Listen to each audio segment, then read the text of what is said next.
and welcome to this meeting of the Council, our last meeting together. I am Councillor Catherine Grandon, Chairman of Babergh District Council, and I will be chairing this meeting today.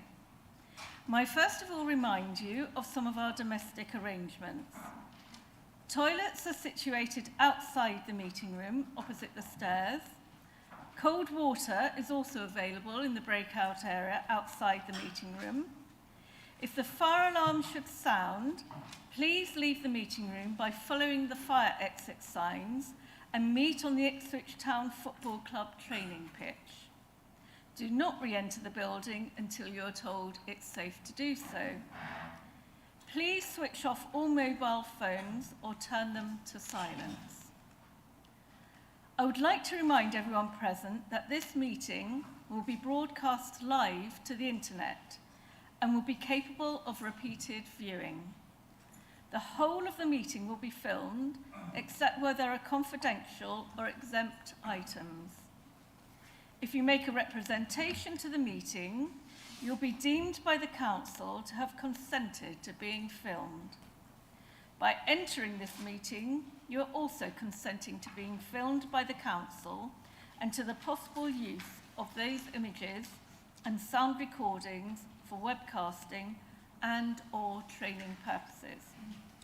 The Council, members of the public and the press may record, film, photograph or broadcast this meeting when the public and the press are not lawfully excluded. I'll now move on to the agenda. Item 1, apologies for absence. Thank you, Chair. I have received apologies from Councillors Ayres, Gould, Maybury, Hardacre and Creswell. Thank you. Item 2, declarations of interest by councillors. Are there any declarations of interest?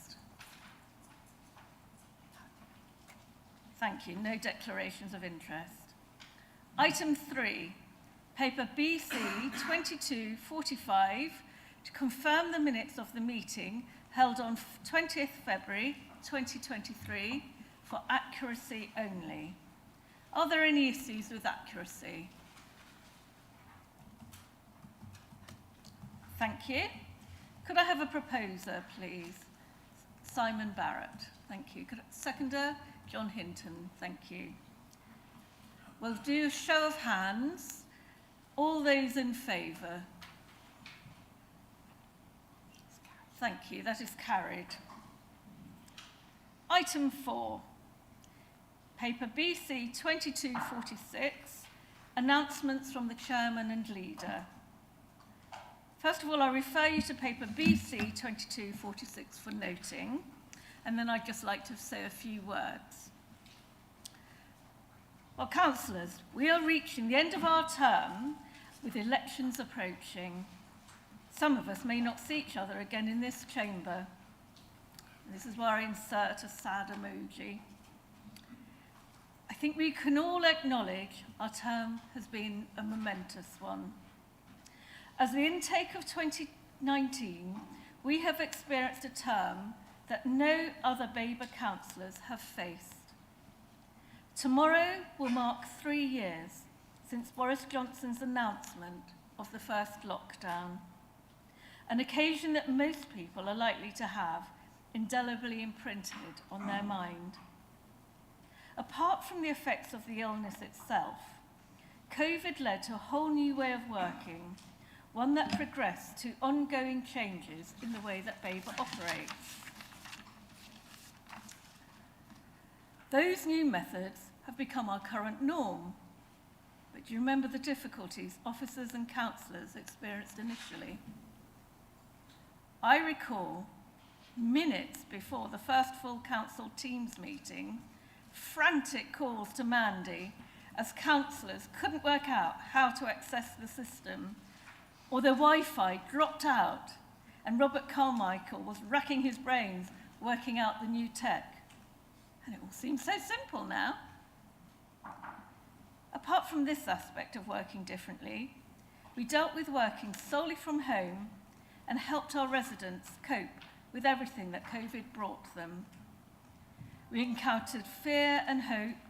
We managed grants and payments, road barriers, queues for vaccinations, bringing rough sleepers undercover, and so much more. And of course, many of us had to deal with sickness and sometimes worse, personally and in our communities. And through it all, we showed great resilience, and our normal work continued alongside emergency measures. And gradually, council meetings and council life got back to normal via Wested Park. Work from home is typical, office space is halved, and we only all bump into each other at full council meetings. Another important and historic event happened during our term: the sad passing of Her Majesty the Queen, our Queen. I think many of us felt quite emotional, and it was reflected in this chamber. We have presided over many other huge changes and challenges during this term. Of course, now we are facing a cost of living crisis.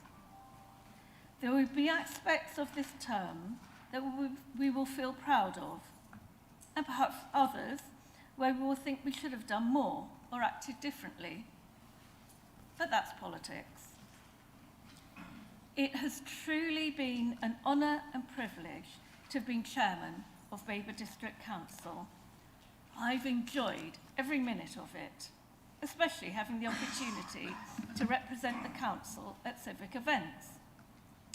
I think you can probably tell how much I have valued and enjoyed being chairman. Thank you for giving me the opportunity. I have a refreshed wardrobe, and it has been a pleasure meeting other civic dignitaries and exchanging views and assisting each other. And I have enjoyed chairing these meetings. I hope you consider that I have given you a fair opportunity to speak in this chamber. Of course, there is the old adage that you can't please all the people all of the time. And there are good governance reasons if I have closed you down. I have been fortunate to have sat in this chair, or the metaphorical chair, for 3 out of the 4 years of this term, partly due to the problems of COVID. I thank and congratulate Councillor Adrian Osborne for the excellent job that he accomplished while he was chairman last year. It was not always easy for him, as he too was experiencing the tail end of the restrictions brought on by COVID.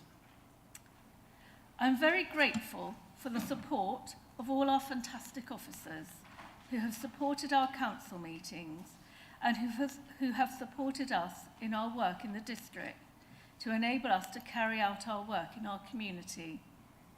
I would like to especially thank Jan Robinson and my civic officer, Karen Sayer. Thank you to all our officers. I would like to say thank you to all my fellow councillors. Thank you for your mostly good behaviour, for voting me into this role, for your support and care during my illness, and to those of you who attended my fundraising function, and to all of you for helping me to raise over £11,000 for the Blossom Appeal. Whatever your future plans, you will be invited to the annual meeting in May.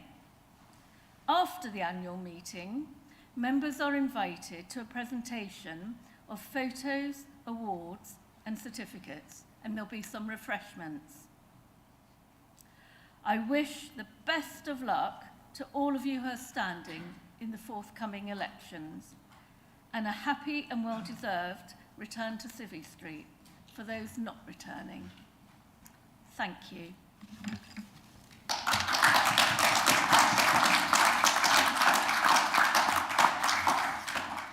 Thank you. I would now like to invite Councillor Ward to make his announcements. Thank you, Chairman. Don't know how I'm going to follow that. That was pretty good. Thank you.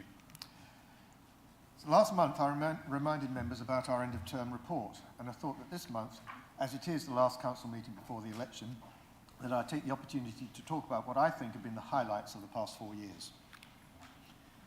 As the chairman has eloquently described, it has been a very different and unusual term, characterised by the changes in the way we work that were imposed by COVID, which have now been embedded in agile and flexible work patterns. This has been supported by the recently opened new gold floor plate design. Our officers rose to the challenge of COVID magnificently to support our businesses, and also our communities and vulnerable residents, including the homeless and rough sleepers. As we emerged from COVID, our economic development team put together a very comprehensive and successful economic recovery plan, covering town centre regeneration, business support and skills development. I have to say, for me, this has been one of the best things this council has done in my time as a councillor. It didn't just include things that our 2 councils have done on our own, but crucially, it also linked with wider county initiatives from Suffolk public sector leaders and the LEP. Over the past 4 years, we have built or bought about 180 new council houses across the district, and our HRA business plan commits us to further increases in our stock to help meet the affordable housing requirements of the joint local plan.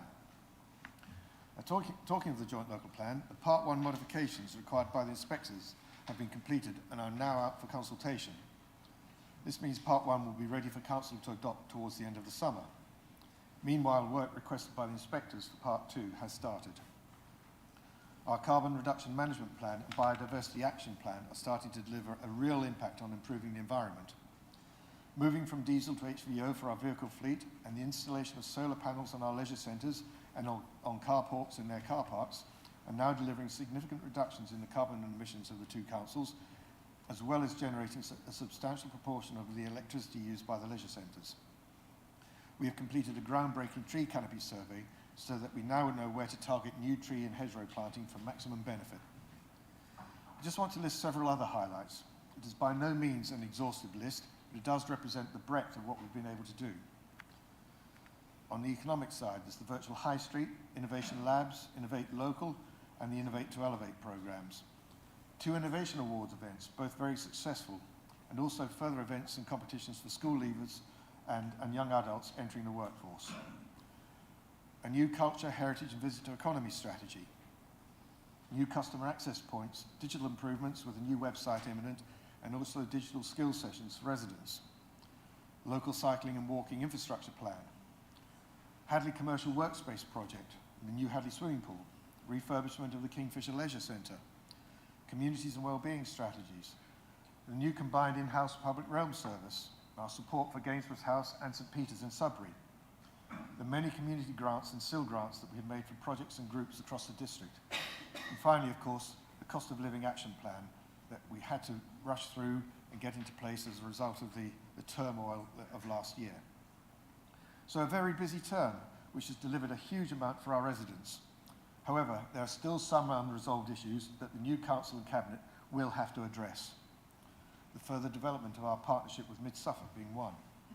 Parking charges, the regeneration of the Hamilton Road area of Sudbury, and building services and our programme of repairs and energy-saving retrofitting for our council houses. The new council term will, I'm sure, see a significant change in the membership of the council. These are still difficult times, although, as you have heard, we have had many achievements that have helped our businesses and communities. All the new councillors will have to grapple with the ongoing challenge of how to deliver services with continuing pressure on funding and costs. But they will inherit a council that is in good shape to meet that challenge.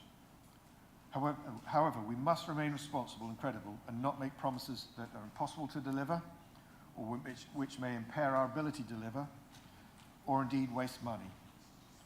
Finally, despite the problems along the way, I want to thank all of you for your support and allowing me to form 2 very effective coalitions. It has been difficult at times, but I have enjoyed it and I am proud of our record. It will be interesting to see how many of us still will be here when the new council convenes in May. I would also, of course, like to thank the Chief Executive and the senior leadership team and officers who have given me a huge amount of support and help and encouragement. And I think we are very well rewarded with the staff that we have here at Babergh. And finally, Councillor Busby, happy birthday.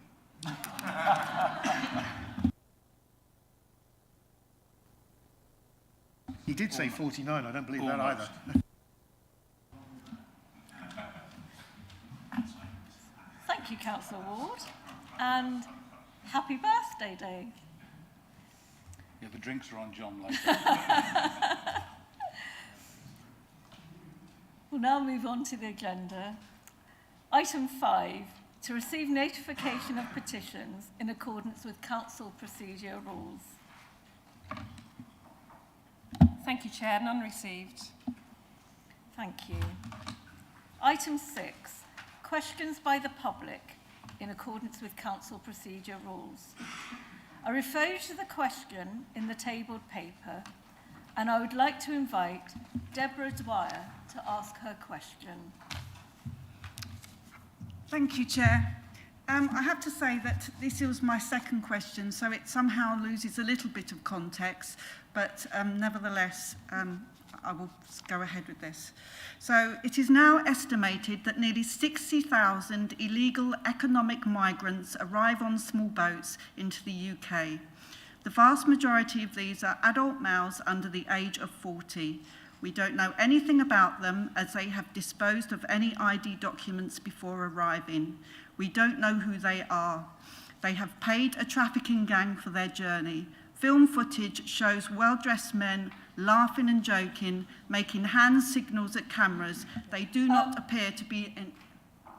Deborah Dwyer, I'm afraid you don't seem to be reading your question. I have to give it some kind of context, Chair. You have to read the question that you submitted. I That's understood been that, approved. well, I understood from talking to the council office that I would be able to give some context. You can if submitted beforehand, but you have to submit everything that you're going to say to the council. Well, that's very disappointing. It wouldn't take too long. I have listened to other people's speeches, but however, yes, on but- this occasion, No, I would listen, just I'm ask afraid my this is question. the rule. Could you move straight to your question? Okay, so please? straight to my As question submitted. is, Thank you. local budgets are under enormous strain, and there is concern that an intake of illegal economic refugees to the area will be given precedence on local services such as waiting lists for housing, healthcare and social services. How will Babergh Council ensure that the illegal economic refugees' needs are not given priority? Keep to your question as submitted, please. Oh, that's the one I've got printed. Sorry, that's what I have.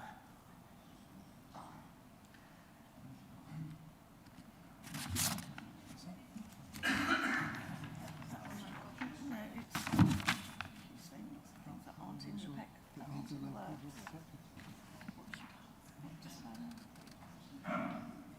If you have something different, you will have to tell me what it is. Would you like to just now move to the last part of your question, which is the actual question now, please?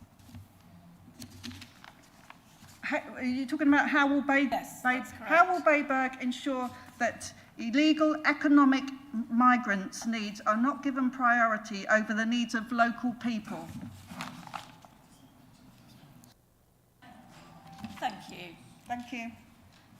I would like to invite Councillor Jan Osborne to respond. Thank you. Thank you, Madam Chairman. Thank you, Deborah Dyer, for your question. We got there in the end. Yeah. The Localism Act 2011 brought in local connection rules, which allows the council to protect the needs of local people regarding housing. This ensures that local residents are given preference for housing within the district. Babergh Council uses several schemes to ensure that local connection rules protect the needs of local people. These include a local connection rule, meaning that applicants will be placed one band below their assessed band if they do not have a local connection. If applicants claim a location connection to the district through family, this is defined as a son, daughter, brother, sister, mother, or father aged 18 or over who lives in the scheme area and has done so for at least 5 years. This is checked during the application process. When properties are shortlisted, officers review applications again to ensure that their circumstances and housing needs qualify an offer, including local connections. We will continue to work with communities, developers and registered providers to increase the supply of housing within the Babergh area. The joint local plan underpins these. Healthcare and social care fall outside the scope of our responsibilities. These will fall under the ICB, the Integrated Care Board, the NHS and Suffolk County Council. Thank you, Madam Chairman. So are you telling me Thank there you, Councillor Osborne. Deborah Dwyer, do you have a supplementary question? And it has got to be related to your first question. So I would just like to check whether there wouldn't be any interference from government in terms of having to take economic migrants. Any pressure from government in order to house? I'm not too sure of the answer for that one, and I feel it would be better under the circumstances to make sure that we're absolutely 100% correct in the answer that I'm giving you, that we provide that via an email, if that's okay with you. Okay, thank you. Thank you, Councillor Osborne. Thank you, Deborah Dwyer. We'll now move to item 7, questions by councillors in accordance with council procedure rules. Thank you, Chair. None received. Thank you. Item 8, BC 2247, Overview and Scrutiny Committee Report. I would like to invite Councillor Hinton to introduce his report. Councillor Hinton. Thank you, Madam Chairman. The report is in front of you. I must first of all apologise for the fact that when I took the job as Chairman of Overview and Scrutiny, I said I would try and keep all reports to 2 sheets of A4. We've got 3 sides here, so we're getting there slowly. But it's important that we tell you as members what has been going on. The only additions I've got to what is in front of you are the fact that the private sector housing enforcement and civil penalties policy is before this council tonight. So you'll get your chance to have a look at that. And when it went before Cabinet, all of the points that Overview and Scrutiny had brought forward were considered.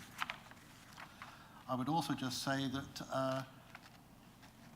it mentions in there that I asked for an item on public realm should come before the Overview and Scrutiny. That came before the last Overview and Scrutiny meeting, and they were given I won't say a grilling, but it was studied in some detail to make sure that it was the right thing that we were doing, and we will continue to keep looking at it to make sure that it's performing as we would like it to.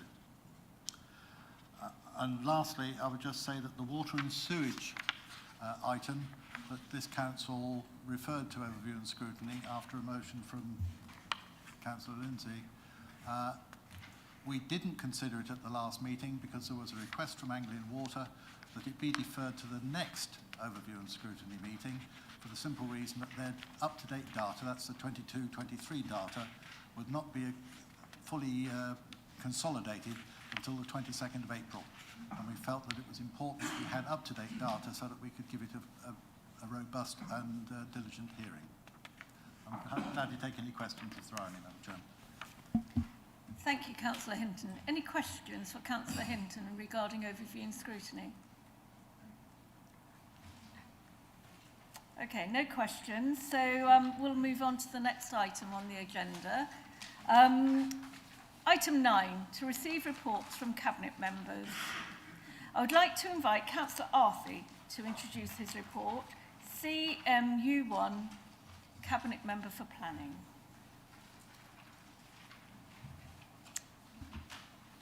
Thank you, Chairman. I've provided a written report for you, which I hope everyone has read. You will see it includes our work on the SIL Framework Review and the Joint Local Planning Enforcement Plan, both of which we will be considering later. At the end of last week, you were also told that we have our Joint Local Plan Part 1 modifications document agreed with the inspectors and out to consultation. It is 2 years since we submitted our plan, and I hope you all agree that it is a relief to get to this stage before this council term draws to a close.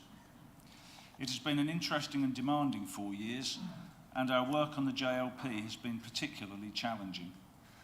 Chairman, I must thank Tom Barker, together with Rob Hobbs and Phil Isbell and the staff in their various teams for their commitment and support through some difficult times. Thank you, and thank you, Chairman. Thank you, Councillor Arthey. Are there any questions?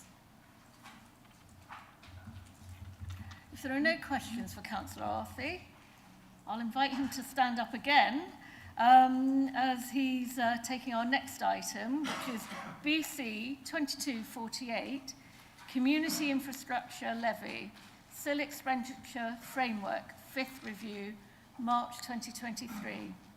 So I'd like to invite Councillor Arthey to introduce this item and to move the recommendations. Councillor Arthey. Thank you. I presume that the last report was duly noted. It was for noting, wasn't it? Thank you, Chairman. The SIL Expenditure Framework and Communication Strategy were originally agreed and adopted by both councils in March 2018. It has been reviewed on a yearly basis ever since through the work of a joint member panel and has also been considered by joint overview and scrutiny. It was agreed in October 2022 that it would be reviewed for a 5th time by the joint member panel to ensure it keeps pace with changing infrastructure demands and delivery. This report and the recommended changes are the outcome of that work. The 5th review took place in December 2022 and January 2023. The members on the joint member panel are listed in paragraph 1.3 of your report, and I thank them for their involvement. The key changes to both documents are listed in full in paragraph 4.5.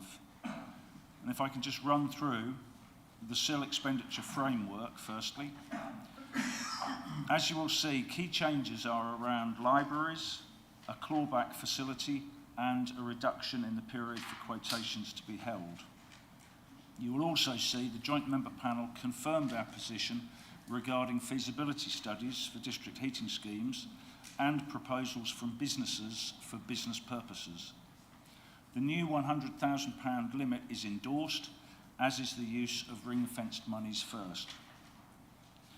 You will remember the stance taken in the 4th review, which prevented the use of district SIL for highway measures.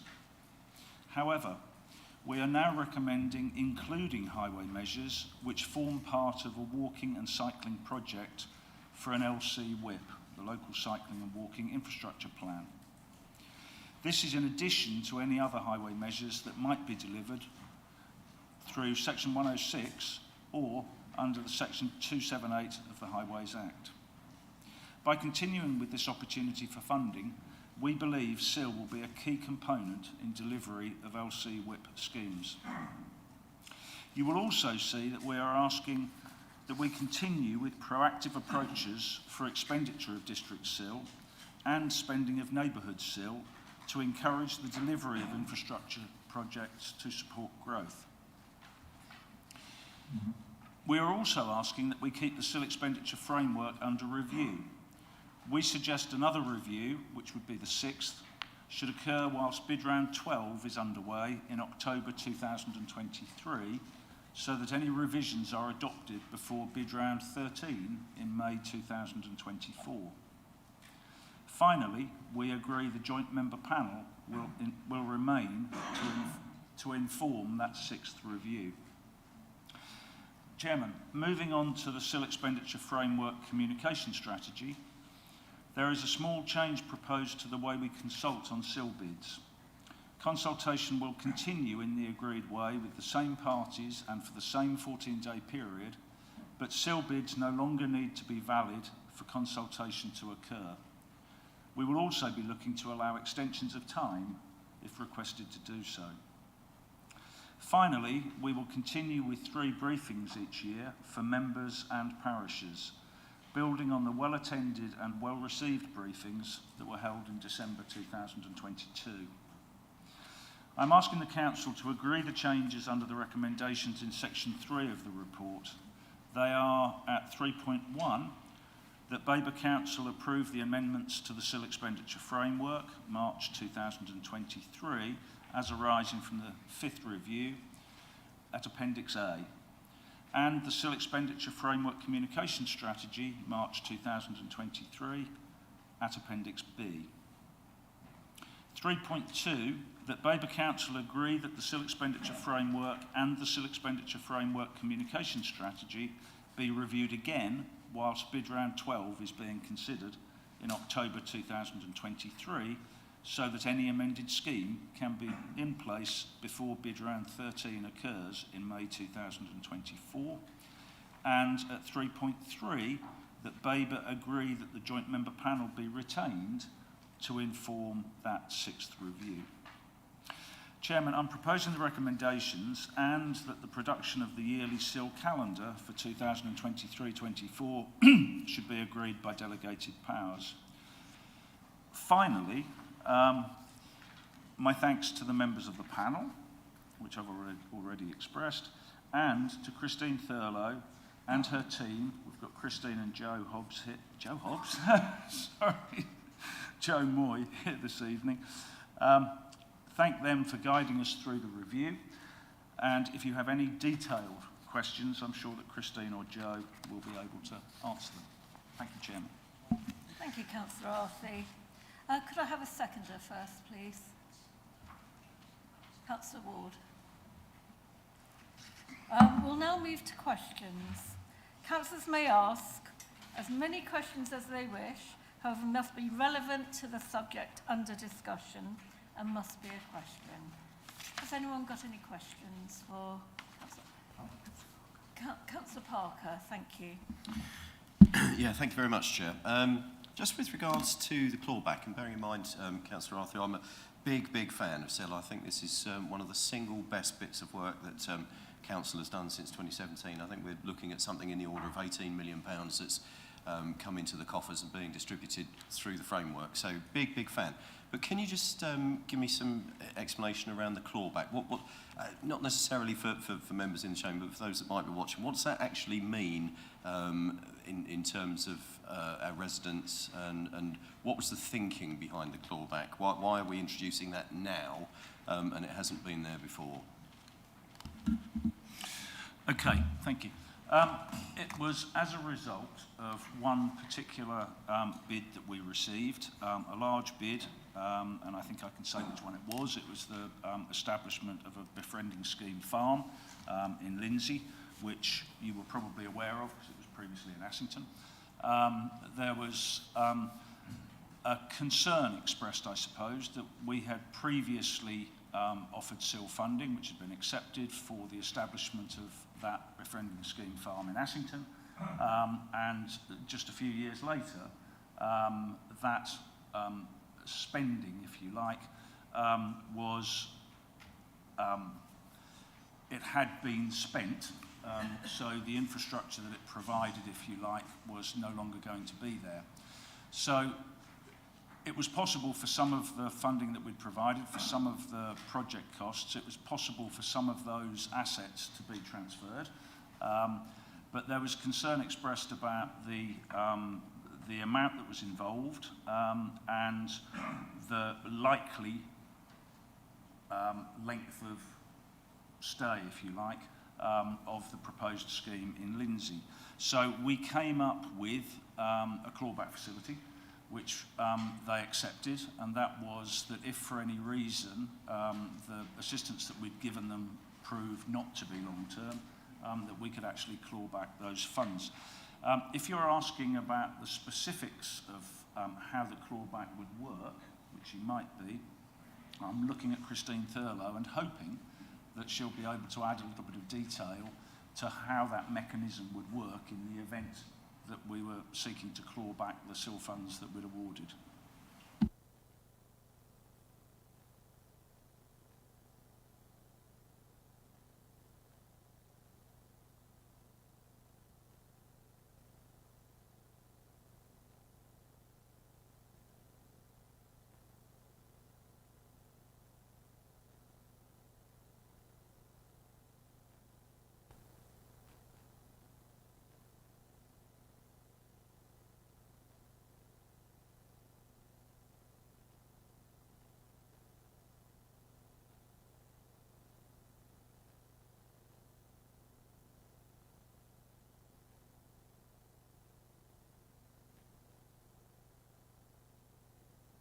risks associated with offering the money, but felt that there was sufficient funds available to the befriending scheme in order to offset those risks.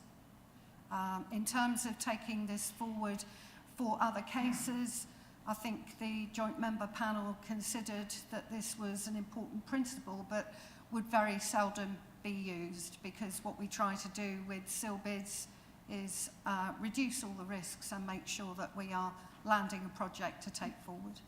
Thank you. Thank you. Are there any other questions?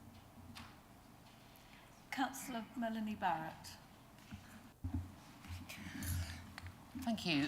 Just take this opportunity to ask a bit about how you've considered, if you've considered any examples of applications that have come forward in the past year that haven't been successful, and whether you feel that you should examine those when you're carrying out this process to see if they should have probably been successful, but for some sort of administrative problem with how the rules apply, you weren't able to agree them. Okay. I wouldn't know the ones that didn't get through the process, which I think is what you're asking. Again, I'm looking to Christine. Obviously, there's a lot of inquiry that goes on beforehand because we have the SIL inquiry process. I don't know how many fall short then, and I don't know how many submit bids and then fall short, because the ones that we consider are the ones that are moving forward. So I don't know if Christine may be able to give us some idea. What you're really asking is the ones that fail the process. Do you want me to? Exactly, the ones that fail, but there is a sense that perhaps they should have been successful because they are definitely of value to the community, and they are areas where the support should be forthcoming in some way from the council. There are some that fail and then come back modified, which we can end up supporting. I do know that. But if there are any, I think what you're asking is, are there schemes, projects that fall completely flat? And if they do, is it simply because they don't meet the framework criteria, or is there something else that leads to them not being supported? Christine, are you... Sorry, I'll just clarify that last point. It's you're constantly reviewing SIL framework each year, really. Is there any value in examining a failed application and looking at it with a new lens to say, well, should we be tweaking the new arrangements to allow this failed application to succeed, because it is actually got a lot of merit?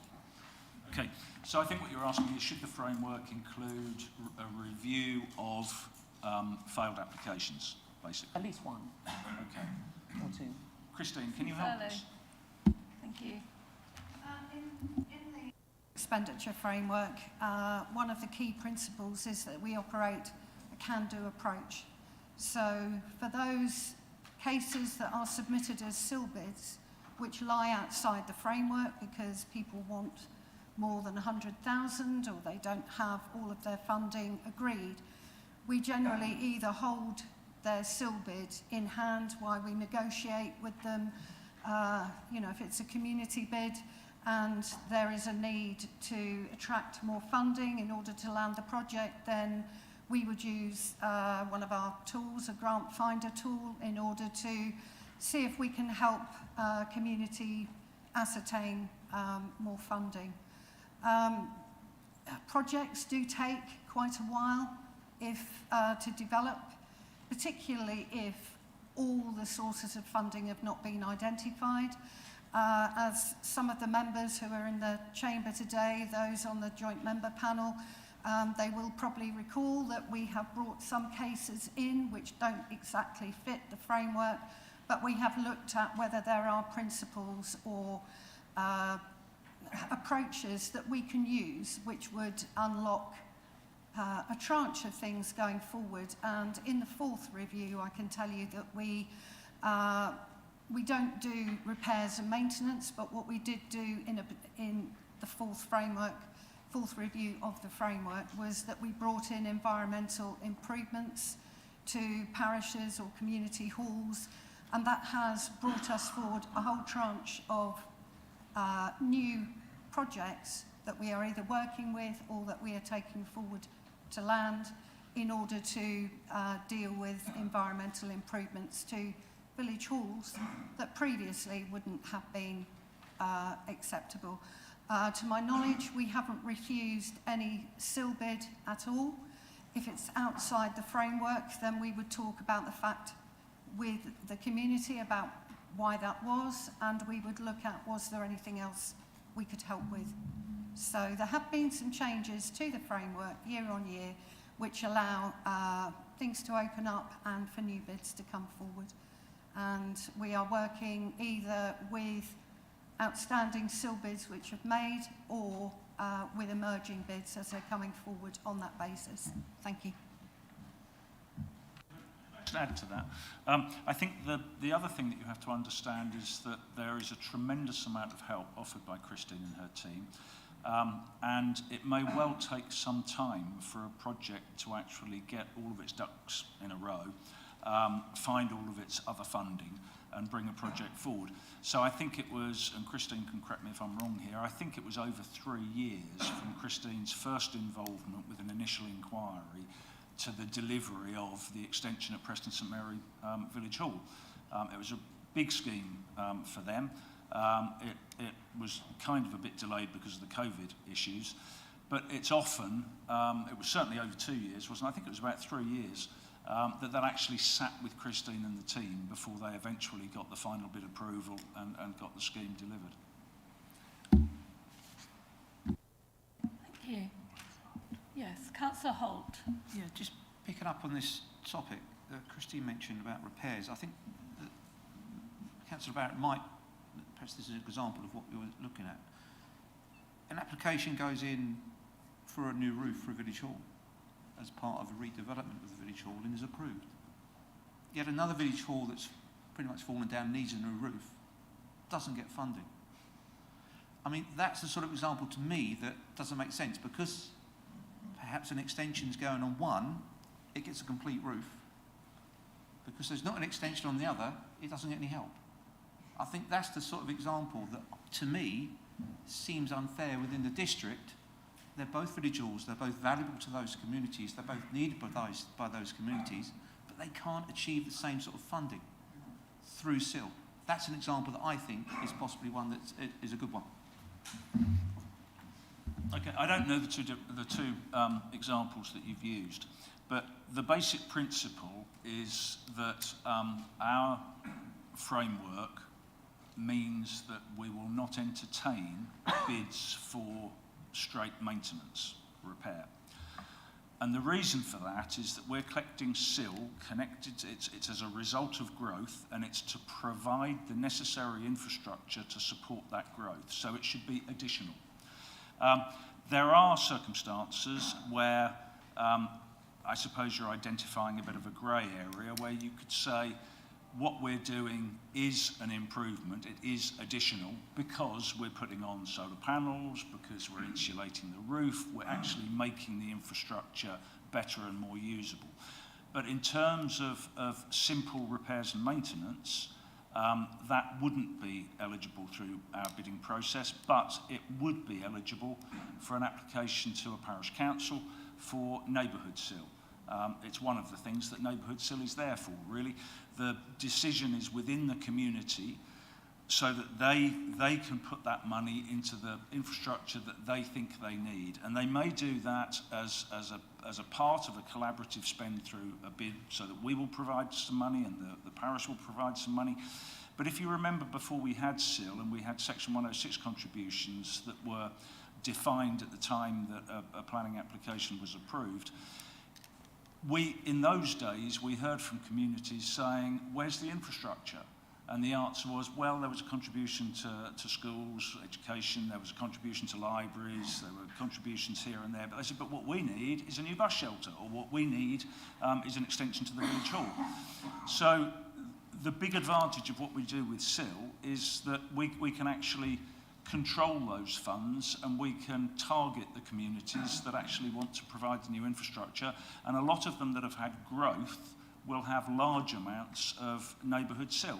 So Joe will probably confirm if I'm wrong here, I think there are 8 parishes that have actually received over £100,000 in neighbourhood SIL. That's over £100,000 has gone to parish council funds for them to provide or maintain infrastructure in their communities.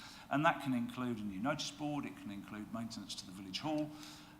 There are all sorts of things. And I don't know the highest, but is it approaching 200 and something thousand pounds, I think, for Long Melford? Joe might be able to just confirm that.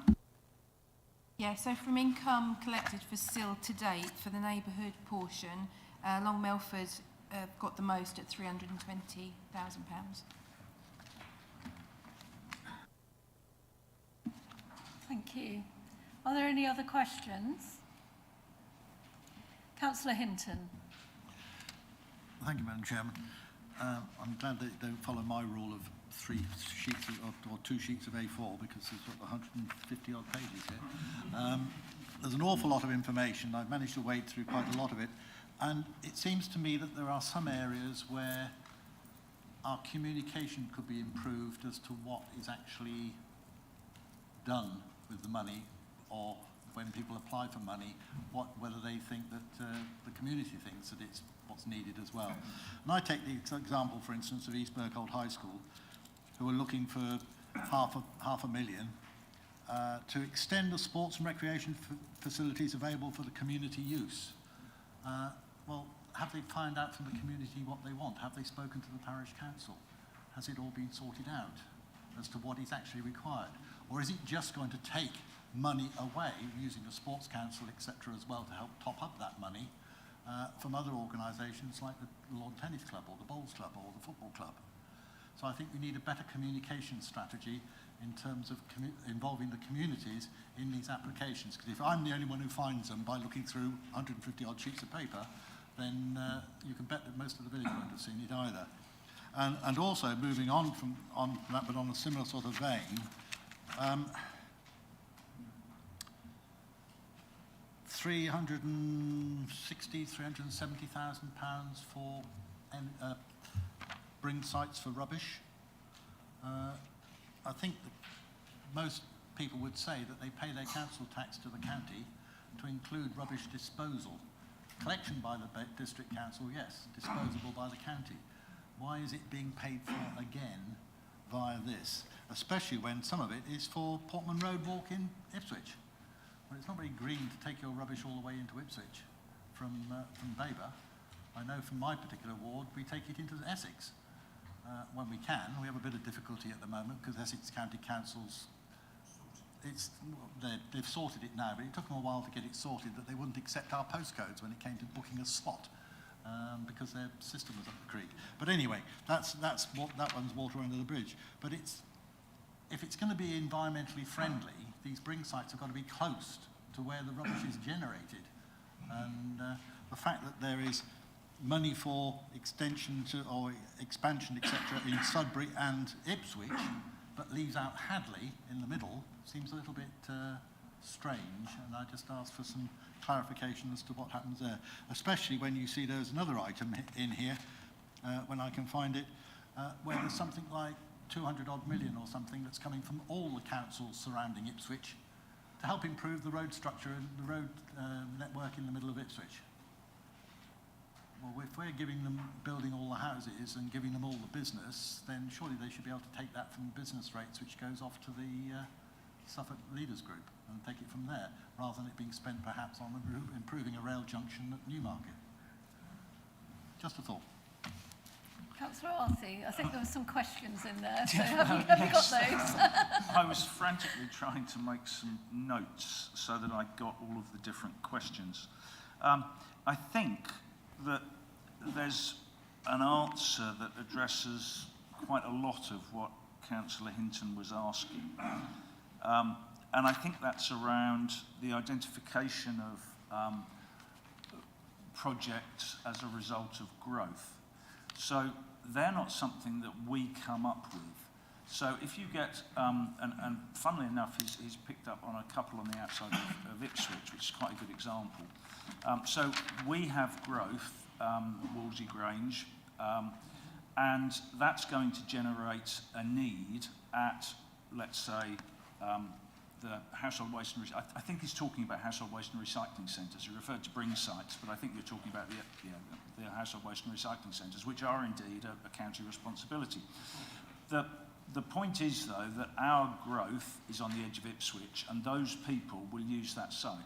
So it's reasonable enough to secure a contribution. We won't pay for a new site, but we might make a contribution because we use that. So I might come to Christine in a minute just to say how that works. It's all to do with how Christine and her team are talking about the necessary facilities. The other thing that I think you've got to understand is that some of the things that you've been referring to are in our infrastructure delivery plan. So they're not things that we are saying, yes, we're going to be funding this. There's an amount in there for the total cost of the project. There's a column, and I haven't got it in front of me, but there's a column about how soon that's likely to be delivered. So it's sort of listed as medium term or long term. So we might well be talking about things that are not going to be provided for 4, 5, 6 years. But it's really important that we know what the big spends are on the horizon, because we've been so lucky so far that we've been collecting SIL and we haven't been spending it. So I think people are running away with the idea that we've got lots and lots of money and we're not giving it to anybody. But there are some big spends coming our way for things like school extensions. Previously, as I mentioned earlier on, they would have been secured through Section 106, education contributions, as you know. But they're not anymore. So those big spends now come through the SIL process, and it's quite important that they're identified in the infrastructure delivery plan so that we know what's coming forward. So Christine and her team go to the county council, they've got the numbers for growth, and those numbers quite simply spell the additional need for school places or for libraries, or for whatever. Libraries we're including now. So that's sort of a general answer. I'm not sure if I made any other notes of any other question that you asked.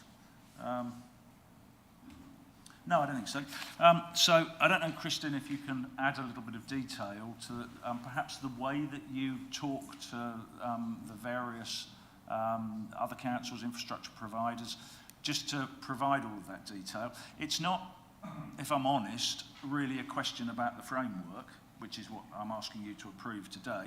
It's a question about all of the background information that we've given you. But I'm sure Christine's got an answer, a detailed answer. Thank you. I think reference has been made to Appendix E, which is the infrastructure list. This is an important document. It comprises all the council's projects, largely but not wholly contained in the infrastructure delivery plan, as you'll be aware. That is the evidence-based document that underpins the joint local plan. As members will know, because it's been said, SIL is collected for growth. So the projects listed in Appendix E flow from the work, the collaborative work that we do with the infrastructure providers, say for instance rail, or in this case with Waste, Suffolk County Council, linked to growth. We're also talking to our neighbouring authorities. As Councillor Arthey has said, there is development happening close to boundaries, and there are impacts from placing new residents close to those boundaries, because instead of trekking back into our districts to use our facilities, they may go into Ipswich. And members may be aware that SIL can be spent outside our district boundaries where it would benefit our residents. There are some caveats to that in the SIL expenditure framework. So they have to be collaborative bids. Our proportion will be a proportion, not the total cost.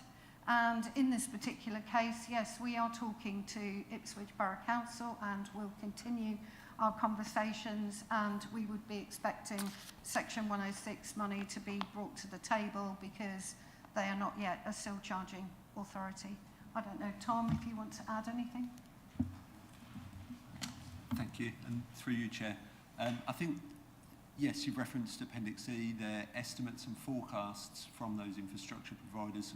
Going to the point where you were, Councillor Hinton, where you were suggesting that greater engagement and communication with local places and areas would be a useful function as part of allocating any SIL funds. That is part of what would happen if and when a SIL bid is actually formed and the County Council come to us and say, we want to extend East Babergh High School, we want to provide sports facilities that provide for the wider community, then the response from Christine and her team would be back to the County Council, okay, now start some dialogue with both the high school and the local community so that you're able to provide us with evidence that there is need for that community infrastructure and that there is a desire locally for that to be provided. So I think at the point at which you see those estimates from the infrastructure delivery plan, those conversations haven't necessarily happened, but in respect of the SIL expenditure framework, those conversations and that local dialogue to understand local need and want for shared facilities would come through that end of the process. Thank you. Thank you. Councillor Hinton, that's, you've received quite a lengthy answer there. Has that answered your questions? It's answered most of them. I think it would be more than 2 pages probably. But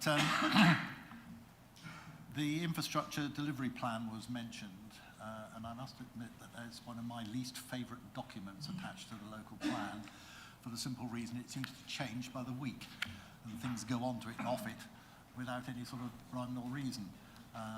But I'm content to wade through the paperwork a bit more and keep in touch with the SIL team. Thank you, Councillor Hinton. Any further questions before we move into debate? Any further questions? Right, so there doesn't appear to be any further questions. So now we'll move to debate. Councillors will only be allowed to speak once for 3 minutes, and this will be timed. Would anyone like to open the debate? Councillor Parker. Thank you, Chair, and I'll be brief because I think there's not really a lot to not support on this, so I'm fairly sure that it'll receive members' support. But I just want to pick up on a point that Councillor Hinton made there with regards to communication on a very basic level as well. I think it's incumbent upon all of us here, and of course, you know, we might not be here, but for those that are returned after May, I think it's really important that we, as elected representatives, as local champions, that we work with our parishes. I think that we are the first point of call when it comes to communication.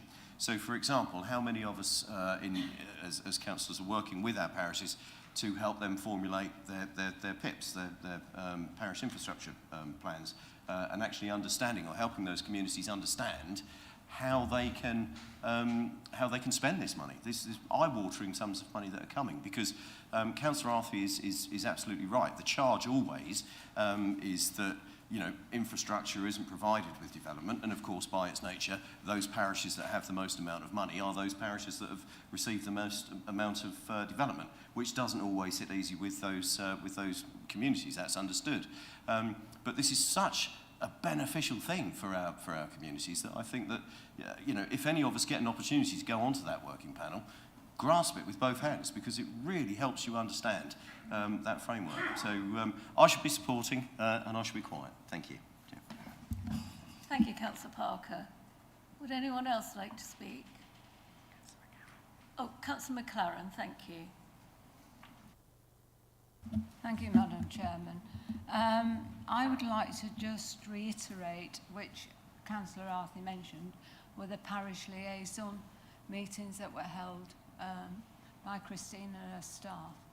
I think I attended one of that. The benefit to parishes was amazing, and I think as ward members we should be encouraging our parishes to attend those, because it is a complex for anybody dealing with SIL, but parishes do need the advice. But the parish liaison meetings were absolutely excellent, and we must thank Christine's staff for doing a good job. Thank you. Thank you, Councillor McLaren. Anyone else would like to speak? So if there are no more people wishing to join the debate, We'll now move on to the vote. I'll now ask the Corporate Manager, Governance and Civic Office to conduct the electronic vote. Thank you. Thank you, Chair. That is showing in blue for councillors to cast their vote.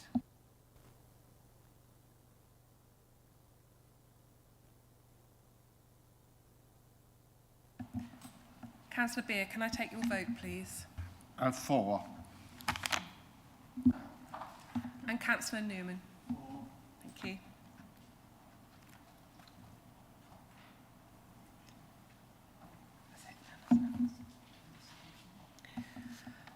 Chair, that is 27 votes for. Thank you. That is unanimous. Thank you. We'll now move on to item 11, paper BC 2249, Draft Joint Local Planning Enforcement Plan 2023.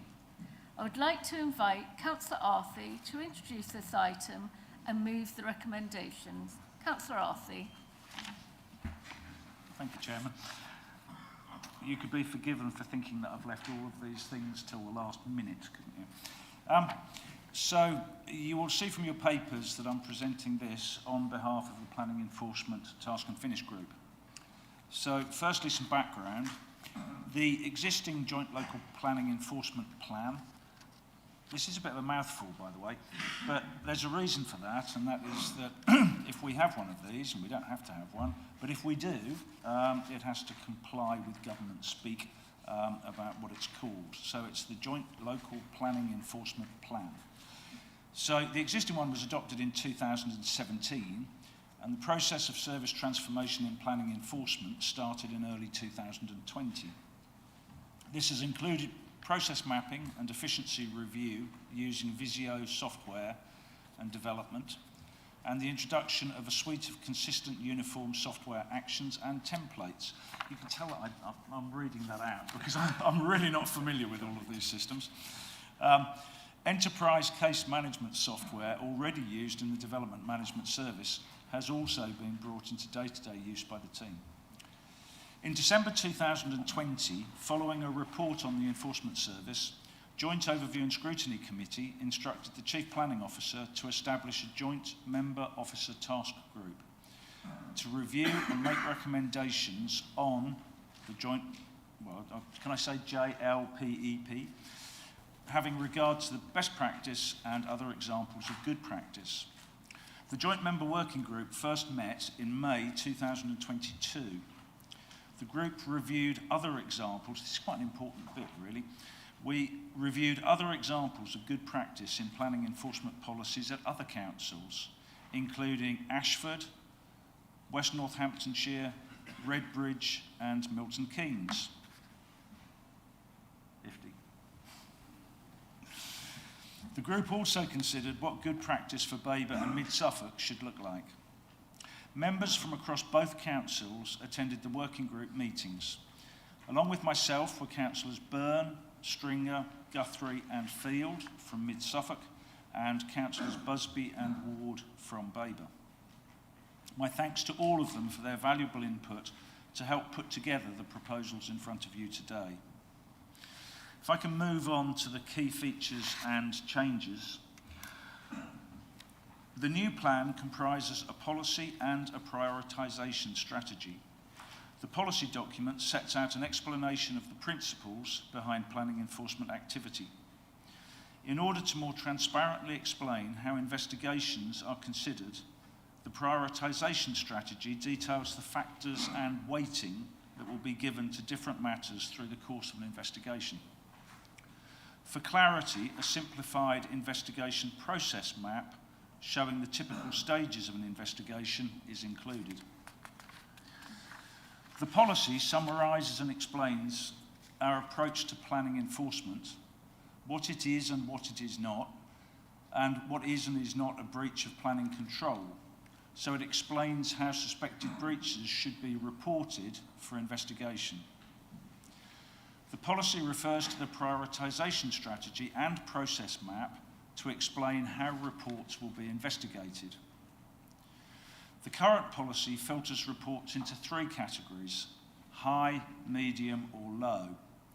The new policy streamlines this into two categories, where the breach is a planning matter, into high priority, which is a site visit within 3 working days, or a standard priority, which is a site visit within 10 working days. The policy also describes the test of expediency, and this is a word that featured quite a lot in the talk. The test of expediency, which the council must undertake, and what will happen if the council does or does not decide to proceed with formal action. The policy explains how the council will communicate with members of the public and other interested parties. The prioritisation strategy explains the approach to scoring, reports suspected breaches by type, harm and impact, which will guide how cases will be investigated.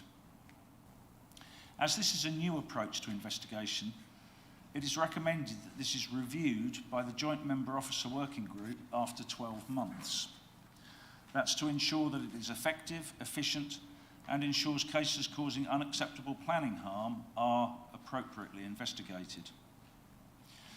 So I'm proposing the recommendations as per your papers. There is a slight change, I think, to the papers.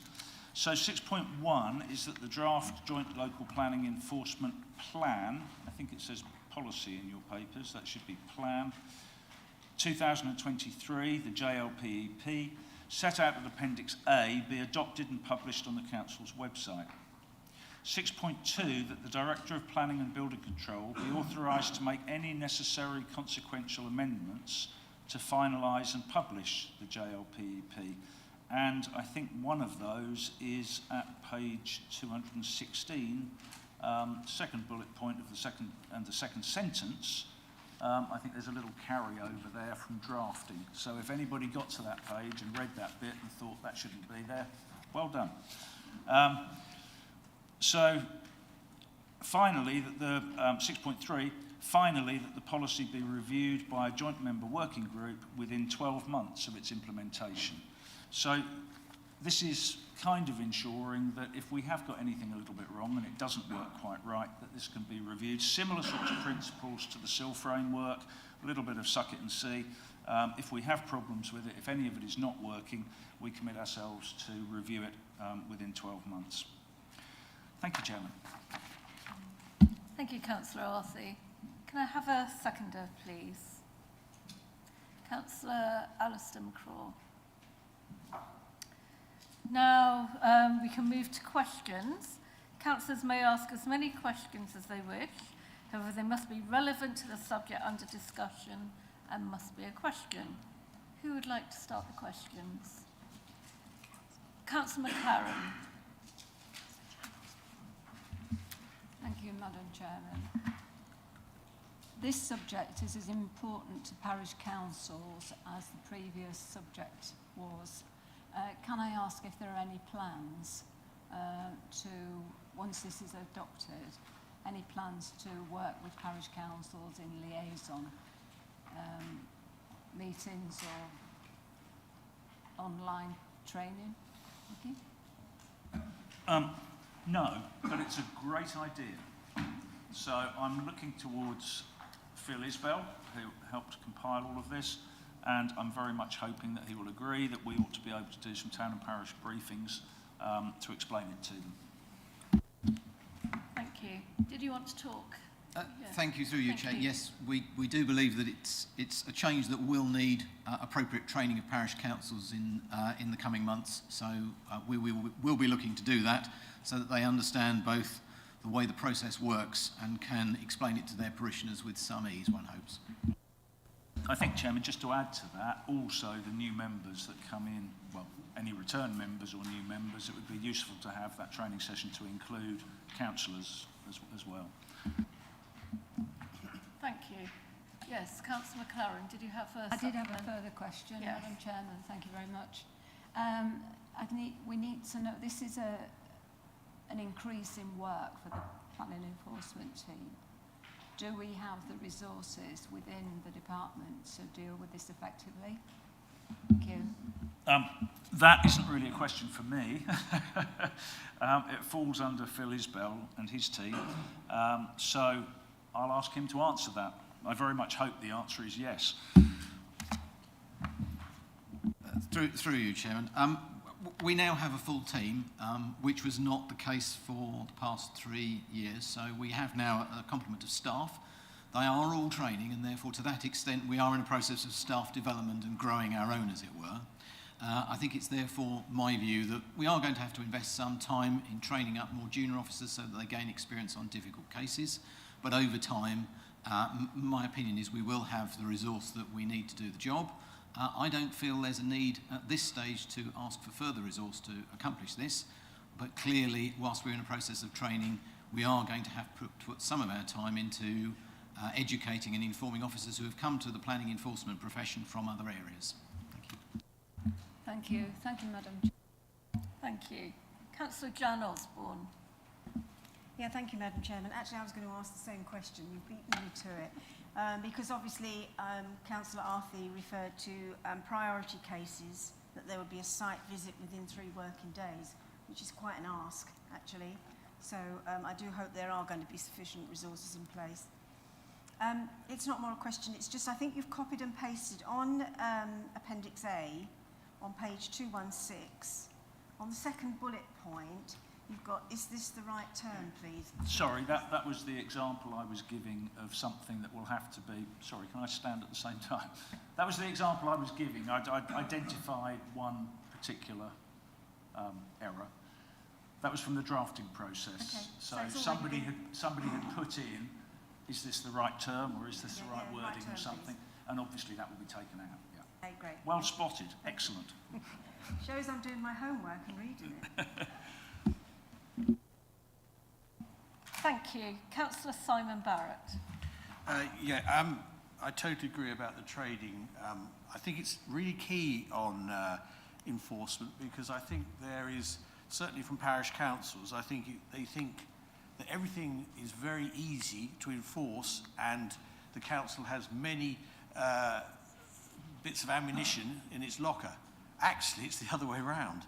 And I think the managing expectation of parish councils is something that we should do. So I think that's a good point, Mary. I think my experience of that has been, and I'm sure all of you have, sitting in a parish meeting and people expecting Baby to come along with a boot and kick something out, which is not the way. Because as we know, the applicants and the planning law is all very grey. So that's a good point. My other point...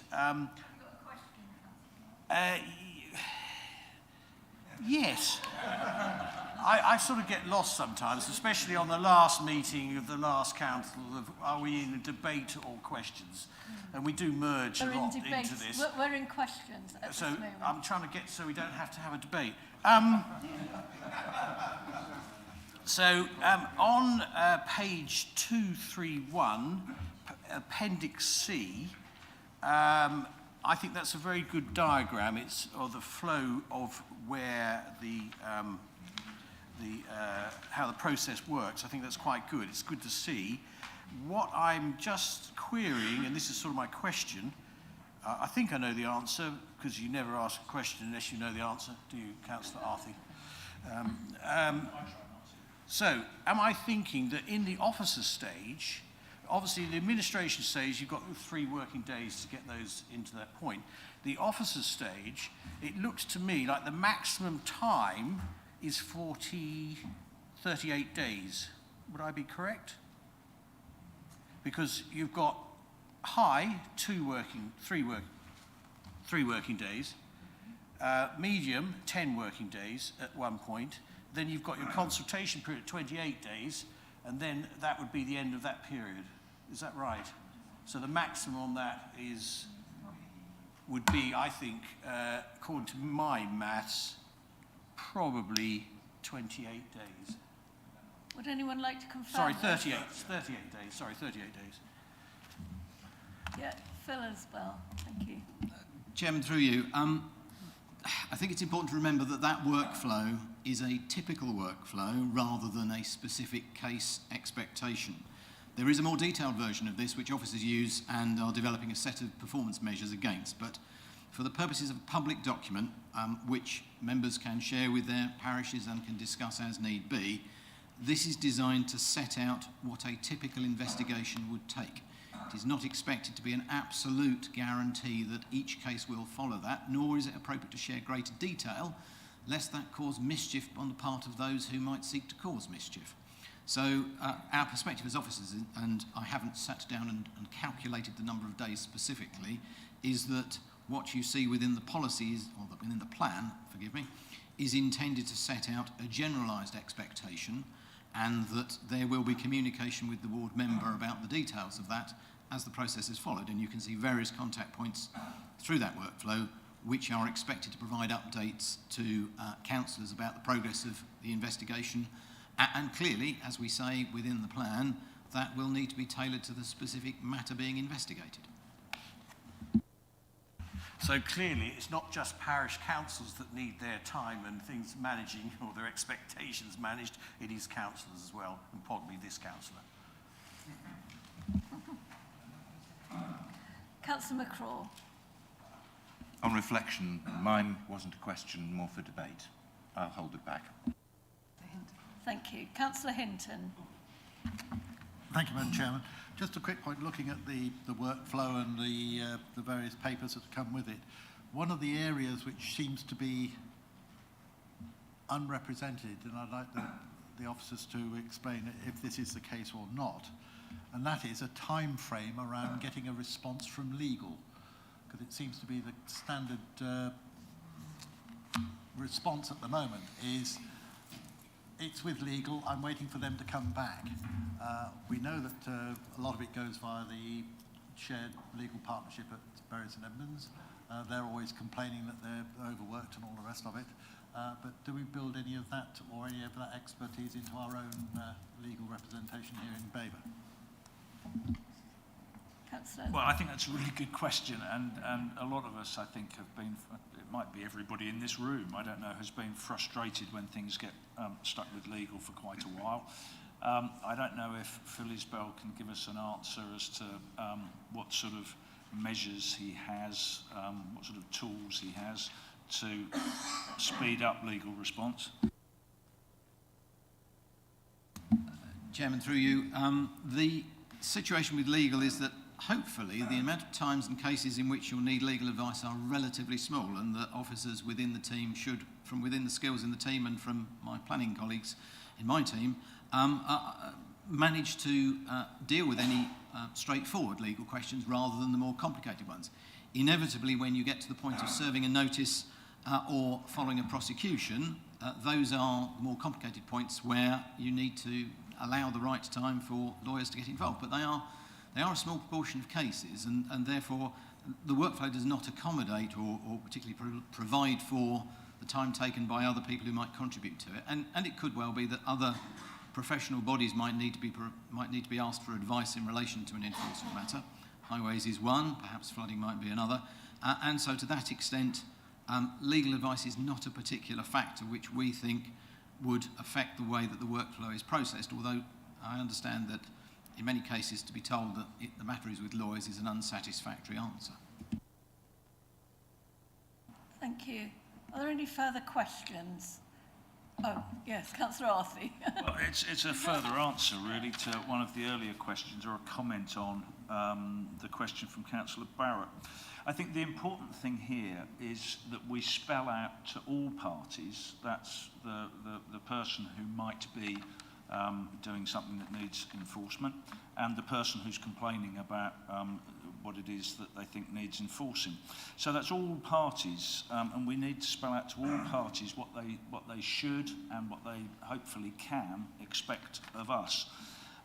The flowchart that you referred to was something that we picked up from the other authorities that we looked at, and the group thought that it was particularly helpful, and so we tried to use it. We had to modify it to fit, because you can't just nick somebody else's flowchart, and we're fairly hopeful that it will be useful both to the people making the complaint, to the person who's having a complaint against them, and to the team who actually have to enforce whatever they can with regard to what's happened. So we thought that was particularly helpful, but I do take your point, and it applies to the whole plan, that if it throws up difficulties, we will review within 12 months. Thank you. Are there any further questions? If there are no further questions, we'll move on to debate. Councillor McCraw, would you like to open the debate, please? If I could, and it's because I've seconded the motion, and there's very specific reasons why I have. You'll notice, the first thing is that the report itself, and the recommendations we're voting upon, are just that, they're a broad description. I think and this is something we have needed for a long time, in the 8 years I've been here, I've heard members across all sides of the chamber. Okay, I'm not using the word complaining is harsh, but that's actually been the strength of it, because nobody's had any certainty. There has been no understanding of how enforcement is carried out, or in many members' view, not forced out, because we don't know the criteria on which it's based. Here we have the criteria.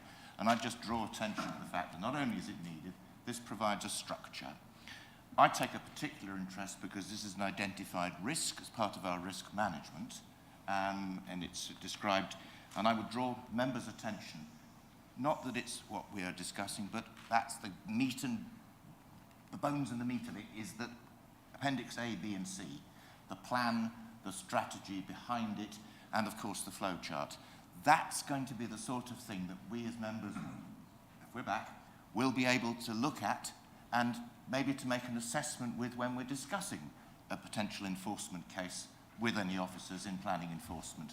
So I really welcome this, and as I say, I identify this, we've all identified this as a risk, and it's on the risk register, and so it should be. So I'm going to be supporting this thoroughly. Thank you very much. Thank you, Councillor McCraw. Would anyone else like to speak? If there's no one else, then we'll move on to the vote. So I'll now ask the Corporate Manager, Governance and Civic Office to conduct the electronic vote. Thank you. Thank you, Chair. That is showing in blue for councillors to cast their vote. Councillor Beer, can I take your vote, please? For what? And Councillor Newham. Thank you.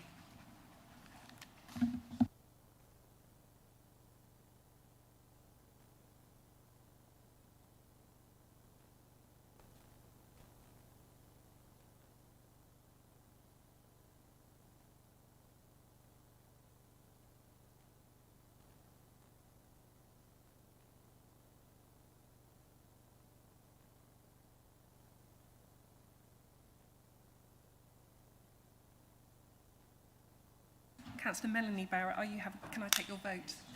Oh, it's just in. Lovely, thank you. It's 27.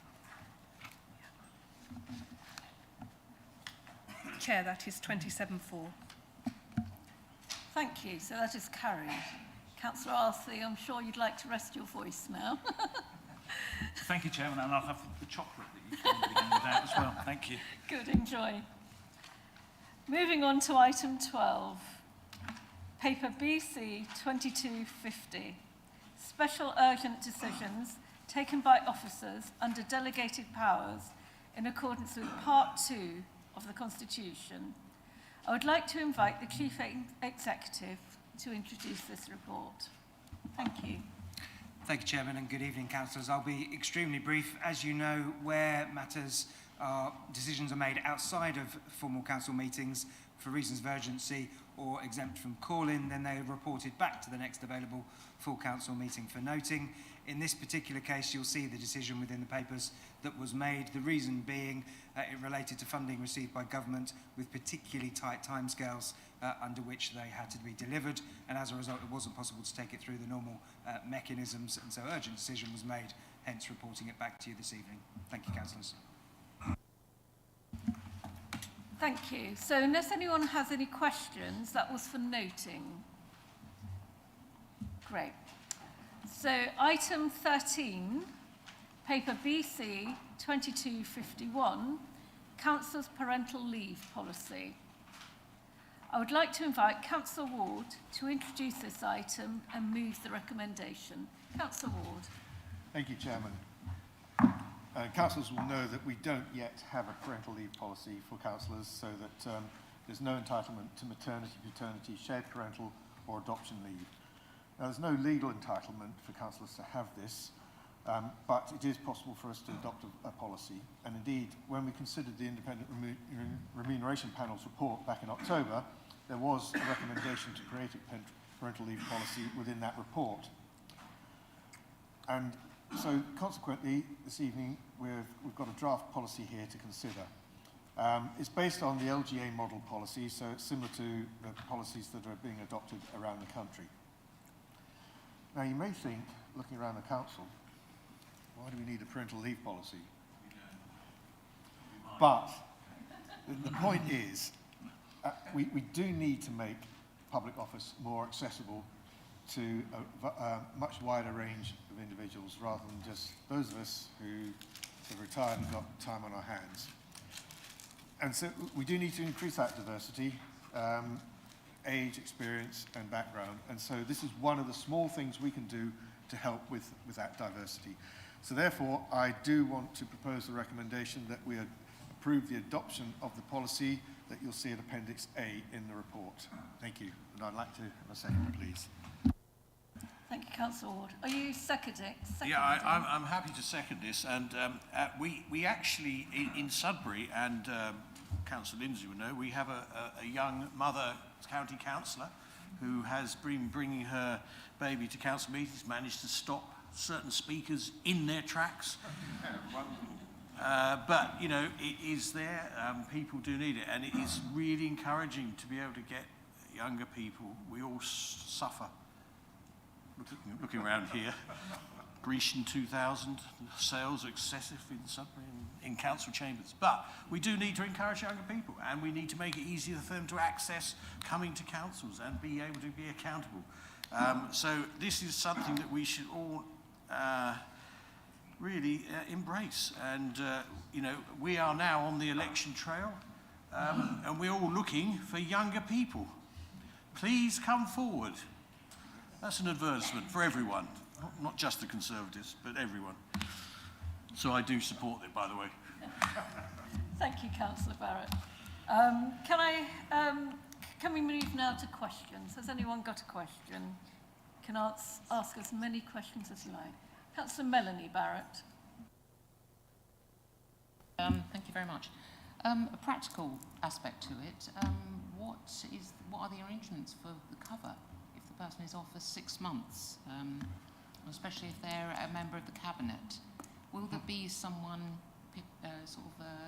able to provide that for residents? That was exactly my concern too, so I'm glad you've asked that. Councillor Ward. That's the answer. Yeah, there are, as you'll see in the policy in section 5, particularly paragraphs 5.1, 5.2, do talk about councillors being able to nominate other councillors to cover or discuss with political group leaders. So the policy does have provisions for arranging councillors cover within that period. But obviously, yes, if it's a cabinet member, then the duties are quite considerable, a lot more so than for backbench councillors. But that will have to be worked out in the negotiations for that cover. But the policy does cater for that. Councillor Hinton. Thank you. I was looking very carefully at 4.5, first bullet point, wondering who my designated carer was going to be. But hopefully I can dodge that for a little bit longer. But I was just a bit concerned. It's a general question as much as anything else. Is it rather generous to be spending the electorate's money by giving both allowances and special responsibility pay for somebody who's not there? If they're not doing the special responsibility job that they've been giving the extra money for, surely that should go to whoever's standing in for them, or just not be given to anybody. It just seems strange that we're going to give them extra money for not turning up. Councillor Ward, can you answer that, please? So, are you suggesting then that if somebody takes parental leave, then their remuneration disappears. And that's not the whole purpose of this, is they can still be remunerated. Just yes. So you just get the basic council remuneration. Well, that's not part of this. The intention is that however an individual is remunerated, that remuneration will continue through the leave period. That's not what it says. Yes, it does. Yeah. It says where a replacement is appointed to cover. Councillor Lindsay, have you got a question? As well. Well, I think it was just in response to Councillor Hinton's question. Does it not say in the, I think it's saying that the person, where you allocate someone else to take over from you, they get the special responsibility allowance? Or am I misreading that? That's on page 243. Councillor Ward, I might have to defer to get some officer support on this, but it does say that the person taking over will get the SRA, but it doesn't say the person on leave would. It does. Where does it say that? 3.1. Chair, can I just... Sorry. Chair, can I just clarify? It does. It does mean that both. And the idea is actually that the person who's taking the maternity leave is not put at any disadvantage. So there will be a cost to the council, but it is considered to be minimal. Yes. So they continue to receive their allowance, and the other person gets the allowance as well.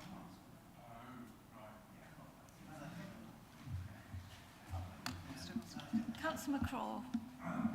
Is it not the case, or would it not be the case under that special responsibility allowance question, that that option would exist? In fact, it does at any time in terms of committee placements and SRA placements. For example, the cabinet positions are in the gift of the leader.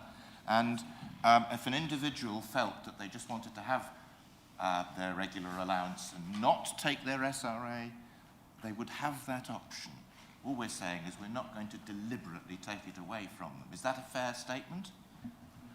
Yes, Chair, that is fair. And councillors, of course, have the discretion to refuse any allowance that they don't wish to take up. Can I ask a question?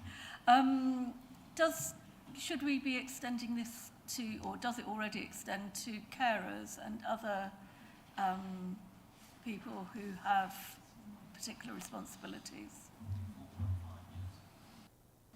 Oh, it is. It covers that, does it? 4.5 As in, you know, caring for elderly people? Or... No. So, Chair, this is a parental leave policy, so this only would cover the carer in this instance is the parental carer. The ordinary remuneration allowance gives the ability for people who are carers to be able to claim an allowance when they are caring for their dependents or relatives to be able to attend council meetings. So the provision is already in that the remuneration allowance for councillors. Chairman. thank you. Councillor Hinton. Doesn't this effectively mean that this policy is ageist?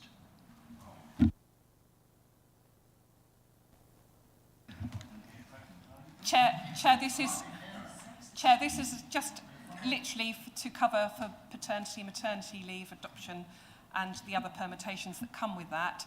If you wish to look at dependent carers allowance, then we would need to take that away and look at it. But this is solely for parental care. Are there any other questions? Yes, Councillor Parker. Yeah, thank you, Chair. It is in the report, but for the benefit of anybody that's listening, could you confirm or clarify that there is still an expectation for councillors to attend at least one meeting every 6 months, please? Yes, Chair. So there is still a legal requirement for councillors to attend 6 months, but of course there is, if there was maternity, there would be dispensation for councillors. You wouldn't have to. We could grant dispensation.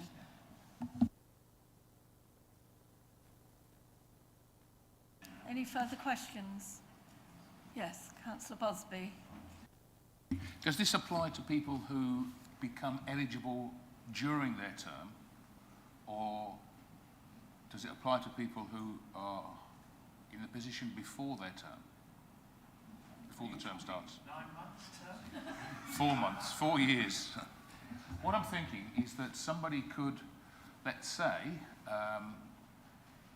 decide that they wanted to abuse the system. They could become a councillor, apply immediately for parental leave, take 12 months off, get paid all allowances, and then resign. And they knew that before they became a councillor. If they've already become one and they've done something, and then it happens during it, then it's a different issue. So, Chair, just to say that if the abuse, the only way they could abuse it is to actually be pregnant or adopt or foster a child. So that's quite an extreme. But the flexibility is there. So it is reviewed after 6 months with the option to extend that to 52 weeks. So there is a time in the middle of that where it would be reviewed. So it wouldn't be just a straightforward 12 months and that you get paid. And as I say, it's rather extreme to see somebody abusing the system by having a baby or adopting it. That would be extreme for the amount of allowance that you get. I just remind you, I am in charge of the budget. Councillor McCraw. Surely, depending upon timing, it is quite possible that somebody might get elected without having knowledge of their pregnancy. So I don't think we can be prescriptive here. Councillor Melanie Barrett. It's an unlikely scenario, but if this is successful, you could have a huge intake of young females into this council, and you could be in quite an awkward position, I suspect. So beware what you wish for. Any further questions? Councillor Arthey. Just a comment, really. I'm looking around the room and I think I am the only person here who became a parent whilst he was a councillor. Well, you'd have got your allowance and you'd be able to have a year off. Doesn't apply retrospectively. But I've been told it doesn't apply retrospectively.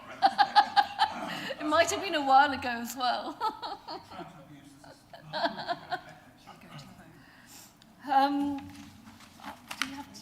Have we gone into debate? I'm not sure whether we've gone into debate already, but does anyone want to add anything or shall we finish?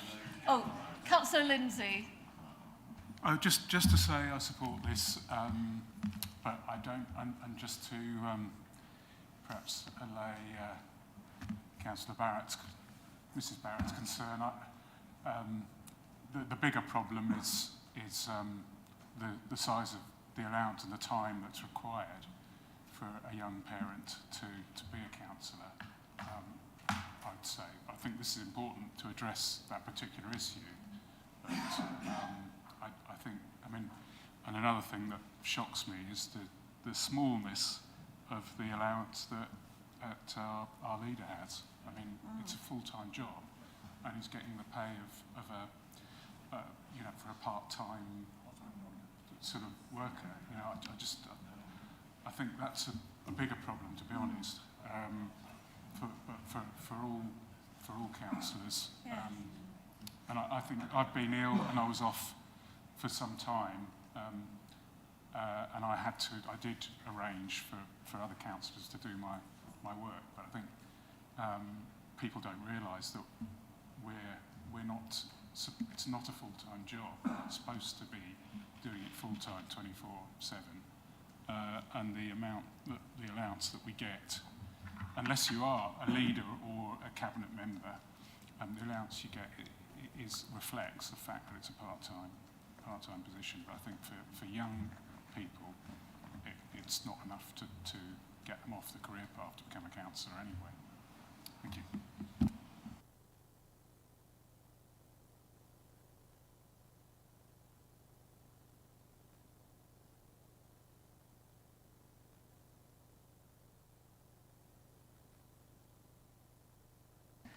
Thank you, Chair. That is showing in blue for councillors to cast their vote.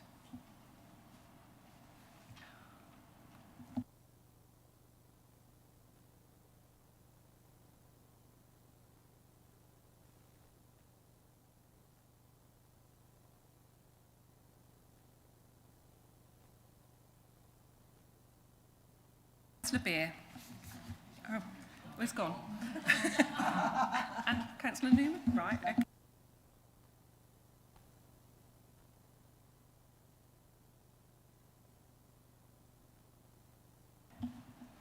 Councillor Lindsay, are you having technical problems? For. Thank you.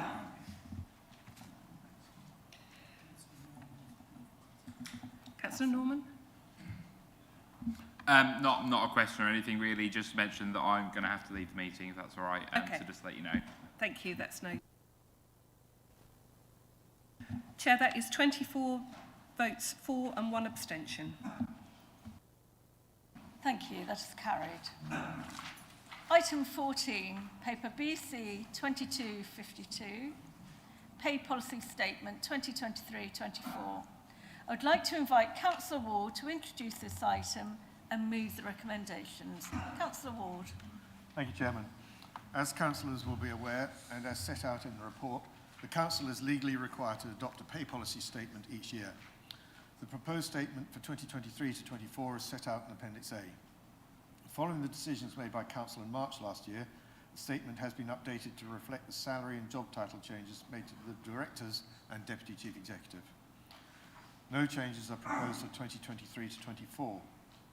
Finally, for information as explained in paragraph 3.5 of the report, the councils have now published their gender pay gap for 2022 on the website. I therefore propose the recommendations 2.1 that the proposed pay policy statement for 2023 to 24 as set out in section 3 be approved, and 2.2 that publication of the council's gender pay gap as of 31st of March 2022 be noted. I'd like to have a second, please. Thank you. Can I have a second? Councillor Barrett. Right, would anyone like to...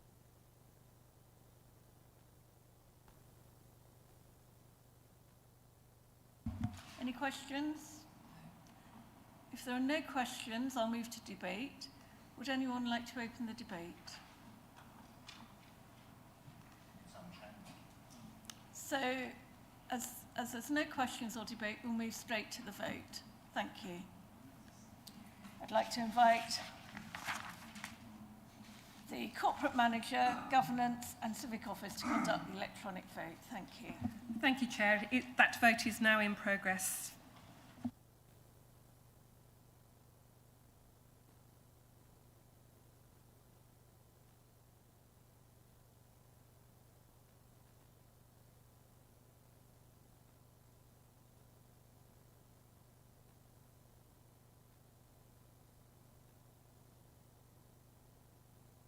Councillor Lindsay, are you still having problems? No, I just managed. Oh, it's just come through. Thank you.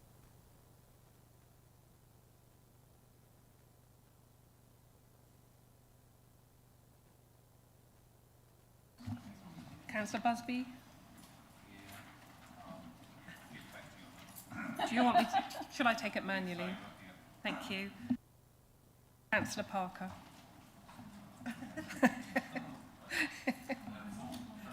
Thank you. Right.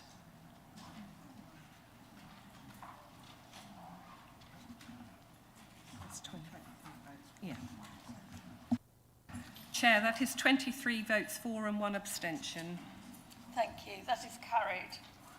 Item 15, paper BC 2253, review of Joint Chief Executive remuneration. This item has been withdrawn. Item 16, councillor appointments. Are there any changes to placings? No? There's quite a few next month. Item 17, motion on notice. None received. So whizzing on to the end, the next meeting is the annual council meeting, which, as I mentioned before, you will all be invited to. And it's on Tuesday, the 23rd of May, 2023 at 5:30. And I wish you all a good time with your electioneering for those that are partaking. Thank you and goodbye.